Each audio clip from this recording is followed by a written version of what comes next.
Hello everyone, কেমন আছেন সবাই? আজকে আমি আর এরিশবা চলে গেছিলাম আমাদের সবচেয়ে পছন্দের একটা দোকানে, যেখানে গেলে আমাদের দুজনেরই মাথা খারাপ হয়ে যায়। মানে one of the favourite place আর কি। সো ফার্স্টে ঢুকেই আমরা কিছু পাখি দেখতেছিলাম, আর পাখিগুলা অনেক কিউট ছিল। যদিও আমি পাখিগুলার নাম জানি না, আমার বাসায় একটাই পাখি আছে, সেটা হলো বাজিগার। তো আমি ওইটা ছাড়া আসলে আর ওরকম কোনো পাখি চিনি না, যে এগুলো হলো বাজিগার পাখি অ্যাকচুয়ালি। তো আমি আর রিশবা দেখতেছিলাম কি করতেছে পাখিগুলা, কারণ আচ্ছা দেখেন এই পাখিটা কিভাবে জাজমেন্টাল লুক দিয়ে তাকায় আছে আমার দিকে, যে এই মহিলা এখানে কি করতেছে। আর এই পাখিগুলো অনেক কিউট ছিল, চোখ লাল লাল, আবার গায়ের কালারটা খুবই কিউট, খুবই একটা পাউডার ব্লু অ্যাশ টাইপের কালার। সো এটাও অনেক কেচর ম্যাচর করতেছে। আমি জানি না আমি এটার অরিজিনাল ভিডিওটা মানে অরিজিনাল সাউন্ডটা দিব নাকি না, কারণ তাইলে বুঝতে পারবেন যে মানে এত পাখির ডাক আপনারা মানে একসাথে শোনা মানে কিছুক্ষণ পর কানটা ব্যথা হয়ে যাচ্ছিল আর কি আমাদের। বাট দেখি এডিটিং এর পর যদি দেখি যে ভালো লাগছে তাহলে হয়তো দিতে পারি। আর এই পাখিটা দেখেন এত কিউট, পুরো মনে হচ্ছে ম্যাঙ্গো, গ্রিন ম্যাঙ্গো আর ইয়েলো ম্যাঙ্গো। এত কিউট ছিল, আমি জানি না এটার নাম কি, আপনারা যদি জেনে থাকেন এদের নাম কি অবশ্যই আমাকে কমেন্টে জানাবেন। তো পাখি দেখার পরে আমরা যেটার জন্য মেইনলি গেছি সেটা হলো মাছ কিনতে। তো ফার্স্টে এসে বেটা মাছগুলা দেখতেছিলাম। বেটা আমার আগে আরো দুইটা তিনটা ছিল, বাট এগুলাকে আমি বেশি দিন বাঁচাইতে পারি না। আর এগুলা আসলে কিভাবে মানে ডিম পাড়ে খেয়ে ফেলে, খুবই ঝামেলার। তো আমি বলছি যে আমি এবার বেটা নিব না, বেটা ছাড়া অন্য মাছ নিতে আসছি আর কি। সো ওগুলাই দেখতেছিলাম যে কোনগুলা নিব। এত কালারফুল, এত ধরনের মাছ, কোনটা কি আমি বুঝতেছিলাম না। আর ওইখানে এত এত ভিড় ছিল, আমি যে একটু ভালো মতো কথা বলবো আপুর সাথে, যে তখনও সুযোগ পাচ্ছিলাম না। এই জন্য বসে বসে সবগুলোর ভিডিও করতেছিলাম। আর ভিডিও শেষে আমি আপনাদেরকে দেখাই দিব যে আমি আসলে কোন স্টোরে গেছি। আর যারা রেগুলার মাছ টাছ কিনেন তারা অলরেডি বুঝে গেছেন আসলে এটা কোন স্টোর। একটু হিন্টস দিয়ে দিই, এটা শাহজাহানপুরের দিকে অবস্থিত, একটু পরেই বুঝতে পারবেন।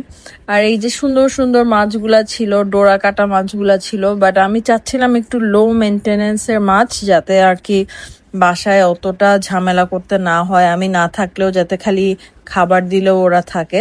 আর এই যে এখানে বাজিগার ছিল অনেকগুলা। এই যে এটার কেন জানি চামড়া নেই, এটার জানি কি হয়েছে। আর অনেকগুলা বাজিগার ছিল মাঝখানে, দেখেন এই বাজিগারটা এত সুন্দর পার্পেল কালারের। মানে আমার বাসার খাঁচাটা আর একটু বড় হইলে আমি আরেকটা বাজিকার সাথে করে নিয়ে আসতাম বা এক জোড়া নিয়ে আসতাম। আর এই সাইডেও আরো কয়েকটা মাছ ছিল, নিচেও অনেকগুলা মাছ ছিল, তারপরে আবার শ্যাওলা ছিল, শামুক ছিল, আবার কয়েকটা বিড়ালের বাচ্চাও ছিল। তা আপু বলছিল যে নিয়ে যান, কোনো সমস্যা নাই বিড়ালের বাচ্চা, বাট আমার বাসায় তো আর বিড়াল আনা সম্ভব না। আর দেশি বিড়াল তো আনা আরোই ডিফিকাল্ট, যেহেতু ইয়ো আছে, পাগল বানায় ফেলবে। আর এই মাছগুলো দেখেন কি কিউট, সাদা সাদা মোটু মোটু গুলু গুলু টাইপের মাছ। আর এগুলাও আছে। এখানে আর একটা মাছ ছিল যে ব্ল্যাক এর মধ্যে অরেঞ্জ কালার ডোরা কাটা, এই মাছটাও অনেক সুন্দর ছিল। আর আমি বুঝতেছিলাম না যে এগুলাকে আমি আসলে মেনটেন করতে পারবো কিনা, বিকজ আমার অ্যাকোরিয়ামটা খুবই ছোট। বড় ধরনের অ্যাকোরিয়াম থাকলে তখন হয়তো করা যায়। আর দেখেন এগুলা মাছের বাচ্চা, কি কিউট। আর আমরা অলরেডি মাছ নিয়ে নিছি, আর আমার মেয়ে পাগল হয়ে গেছে খুশিতে। আর এটা হলো মেইনলি আপু, জান্নাত আপু। সো আপনারা অলরেডি বুঝে গেছেন আমি কোন স্টোরে আসছি। এটা হলো দক্ষিণ শাহজাহানপুরে জান্নাত আপুর দোকান। এখান থেকেই আমি বেশিরভাগ মাছ কিনে থাকি, কারণ আপুর ব্যবহার অনেক ভালো, আপু অনেক নাইস, অনেক অনেক সুন্দর করে কথা বলে, সবসময় অনেক হেল্পফুল হয়, হেল্পফুল টিপ দেয়। সো আমরা ওই দিকে গেলে সবসময় নিয়ে যাই। এই যে জান্নাত অ্যাকোয়া শপ, এটা হলো দক্ষিণ শাহজাহানপুর যেই কবরস্থানটা আছে ঠিক তার অপোজিটেই। সো আপনারা যারা আছেন এদিকে যেতে পারেন। আর এই যে এগুলাকে বাসায় নিয়ে আসছি 6টা।